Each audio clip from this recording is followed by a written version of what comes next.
आज का हमारा टॉपिक है प्रोजेक्ट मैनेजर फंक्शंस।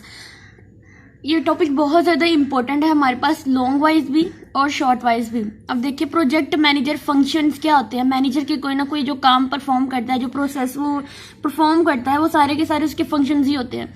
सबसे पहले हम लोग इसको स्टार्ट करते हैं। Success and failures of the project is totally depends on the project manager.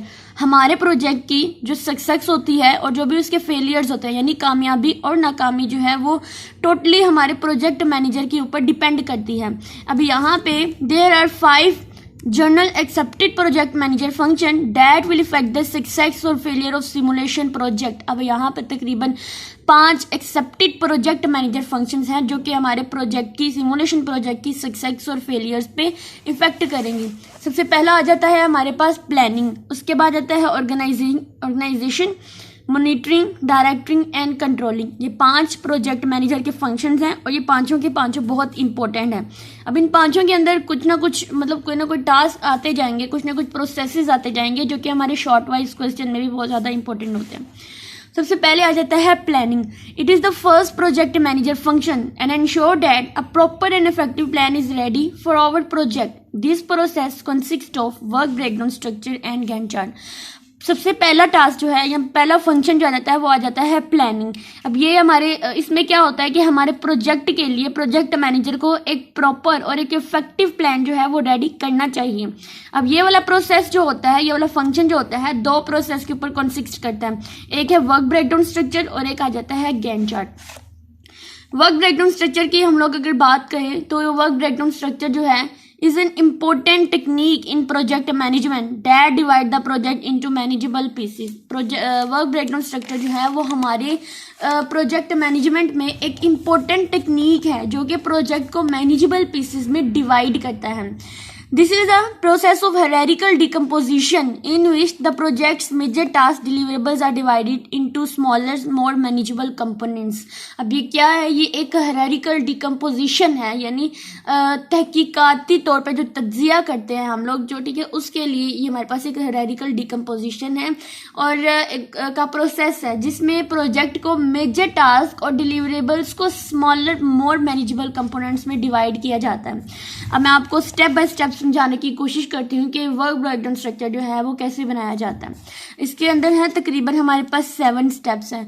Step 1 में आ जाता है डिफाइन द प्रोजेक्ट स्कोप। अभी सबसे पहले हमारे जो प्रोजेक्ट है उसके स्कोप को डिफाइन करता है, यानी कि क्लियरली डिफाइन करना होगा। इसके अंदर आपको डिसाइड करना होगा कि प्रोजेक्ट में क्या क्या इंक्लूड है और क्या नहीं, ठीक है। इस प्रोजेक्ट का स्कोप में हमें सबसे पहले इसका स्कोप को क्लियरली डिफाइन करना होगा। उसके बाद हमें ये डिफाइन करना होगा कि इसके अंदर जो है वो क्या क्या चीज़ें जो है वो हमारे प्रोजेक्ट में इंक्लूड हैं और क्या नहीं। नेक्स्ट आ जाता है आइडेंटिफाई द मेजर डिलीवरेबल्स। इसमें क्या होगा, इस प्रोजेक्ट के अंदर, इसके अंदर आपको प्रोजेक्ट को जो मेजर डिलीवरेबल्स होती हैं या आउटकम्स होती हैं, हमारे डिलीवरेबल्स का मतलब होता है वो रिजल्ट होते हैं जो हमें प्रोजेक्ट के एंड में चाहिए होते हैं। हम इनको क्या करेंगे, इनको आइडेंटिफाई करना होगा हमें कि कैसे रिजल्ट आएंगे और कैसे नहीं। Break down the major deliverables. उसके बाद ये जो आउटकम्स होते हैं, मेजर डिलीवरेबल्स होती हैं, इनको छोटे छोटे सब डिलीवरेबल्स में ब्रेक डाउन करना होगा।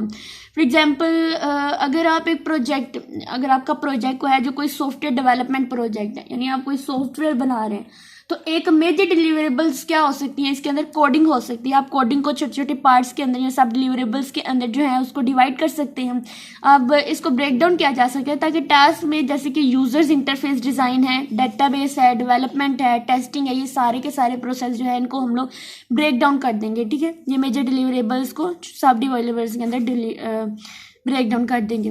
नेक्स्ट आता है identify the task and activities. अब सब डिलीवरेबल्स को और डिटेल टास्क को एक्टिविटीज में डिवाइड करें। हर सब डिलीवरेबल्स के लिए स्पेसिफिक टास्क और एक्टिविटीज जो है वो आइडेंटिफाई करें जो प्रोजेक्ट को कंप्लीट करने के लिए जरूरी है। यानी जितने भी हमारे पास टास्क थे, जितने भी एक्टिविटीज थी, उन सबको आइडेंटिफाई करना है जो हमारे प्रोजेक्ट की कंप्लीशन के लिए बहुत ज़्यादा ज़रूरी होते हैं।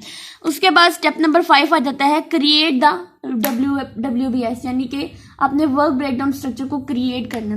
अब इस टास्क को हम लोग क्या कहते हैं, हायरार्की अरेंजमेंट करते हैं। इस टास्क के अंदर जितने भी हमने टास्क या मेजर डिलीवरेबल्स उन सबको हमने छोटे छोटे पार्ट्स में डिवाइड किया था, अब उसको हम एक हायरार्किकल अरेंज करेंगे, starting from the main deliverables at the top level and breaking down into the smaller task at the lowest level. ठीक है, यानी कि हम लोगों ने स्टार्ट करना है मेन डिलीवरेबल से, टॉप लेवल से, और उसको हम लोगों ने छोटे छोटे पार्ट्स के अंदर ब्रेक डाउन करते जाना है लोअर लेवल्स तक। फिर ये हायरार्की ट्री की तरह इसका जो भी हमारे पास स्ट्रक्चर बनेगा वो एक हायरार्की ट्री की तरह होती है, और जिसमें टॉप लेवल पर प्रोजेक्ट का नाम होता है और जो नीचे वाला लेवल्स होता है उस पर टास्क और सब टास्क होते हैं वो होते हैं। नेक्स्ट आ जाता है step number 6, assign the code to each task. हर टास्क को हम लोगों ने कोड असाइन कर देना है, यूनिक कोड को आइडेंटिफायर असाइन कर, यानी एक आइडेंटिफायर के तौर पर हमने उसको असाइन कर देना है। ये कोड जो होते हैं ये टास्क को आइडेंटिफाई करने और ऑर्गेनाइज करने में हमारी हेल्प करते हैं। नेक्स्ट आता है स्टेप नंबर 7 जिसमें है रिव्यूज एंड वैलिडेट। अब ये बहुत इंपॉर्टेंट हमारे पास ये स्टेप होता है। जितने भी हमने जो पर WBS यानी वर्क ब्रेकडाउन स्ट्रक्चर बनाया है उसमें प्रोजेक्ट टीम के साथ रिव्यू करें और देखें कि कोई इंपॉर्टेंट टास्क या कंपोनेंट मिस तो नहीं हो गया। इसमें हम लोग पहले सभी के साथ रिव्यू करेंगे, चेक करेंगे कि कहीं हमारा कोई इंपॉर्टेंट टास्क जो है वो मिस तो नहीं हो गया। वैलिडेट से श्योर हो जाएगा कि हर एस्पेक्ट को कवर किया गया है, यानी इससे आप लोगों को पता चल जाएगा कि हमने हर चीज़ जो है वो अच्छे से तैयार कर ली हुई है। अब इसी तरह से वर्क ब्रेकडाउन स्ट्रक्चर बनाने से आपको जो प्रोजेक्ट होता है वो मैनेजेबल पीसेस में डिवाइड हो जाता है, जो प्रोजेक्ट मैनेजमेंट में इफेक्टिव प्लानिंग और मॉनिटरिंग के लिए बहुत ज़्यादा ज़रूरी होता है। उसके बाद हमारे पास हमने पढ़ा कि हमारे जो पहले वाला प्लानिंग वाला प्रोसेस होता है इसके अंदर 2 चीज़ें थी, एक था वर्क ब्रेकडाउन स्ट्रक्चर, दूसरा था गैंट चार्ट। अब हमने वर्क ब्रेकडाउन स्ट्रक्चर को डिस्कस कर लिया, इसका एक दफ़ा रिव्यू ले लेते हैं।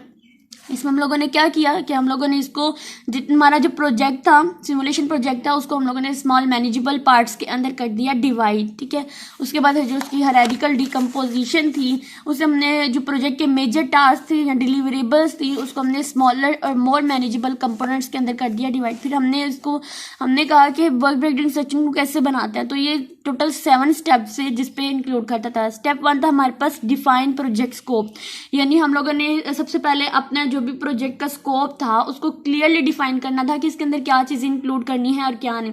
उसके बाद था आइडेंटिफाई द मेजर डिलीवरेबल्स, हमारी जो भी आउटकम्स वगैरह थी या मेजर डिलीवरेबल्स थी उनको आइडेंटिफाई करना था। ये कौन सी डिलीवरेबल होती हैं जो हमारे प्रोजेक्ट के जो एंड होता है उसमें जो भी रिजल्ट आता है वो होता है। ठीक है, फिर हमने ये जो मेजर डिलीवरेबल्स थी जिनको आइडेंटिफाई किया था उनको हम लोगों ने सब डिलीवरेबल्स के अंदर कर देना था divide.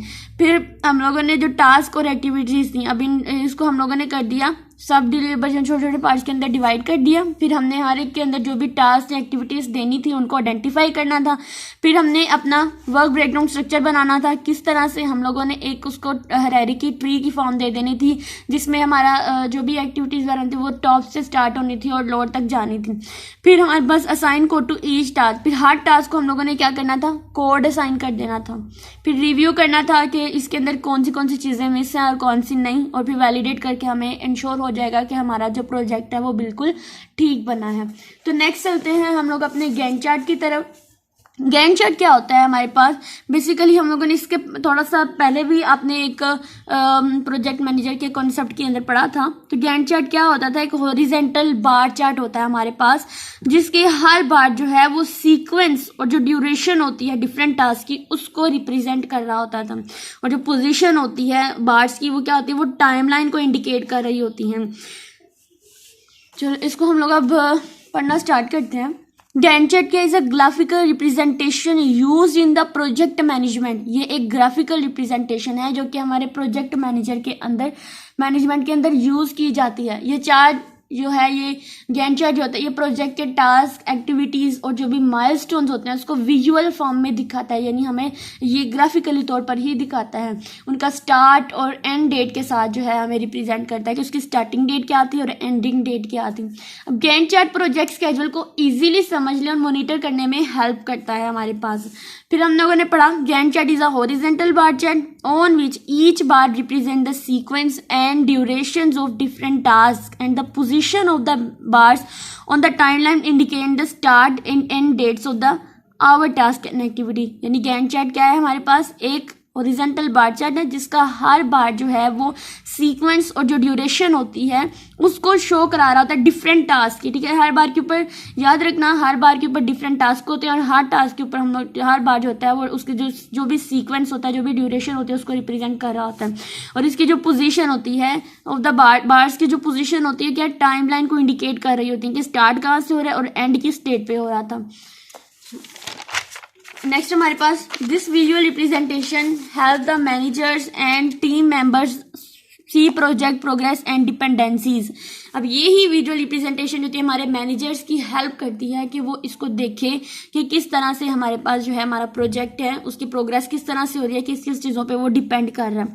Using a Gantt chart you can see, जब आप गैंट चार्ट का यूज़ करते हैं तो आप देख सकते हैं टास्क सीक्वेंस को, टास्क ओवरलैप्स को, टास्क डिपेंडेंसी को एंड प्रोजेक्ट टाइमलाइन को, ठीक है। यानी गैंट चार्ट का यूज़ करते हुए हम इन तकरीबन 4 चीज़ों को देख सकते हैं, हमारे टास्क की सीक्वेंस को, यानी आप देख सकते हैं कि कौन सा टास्क जो है वो कब स्टार्ट हो रहा है और कब एंड हो रहा है।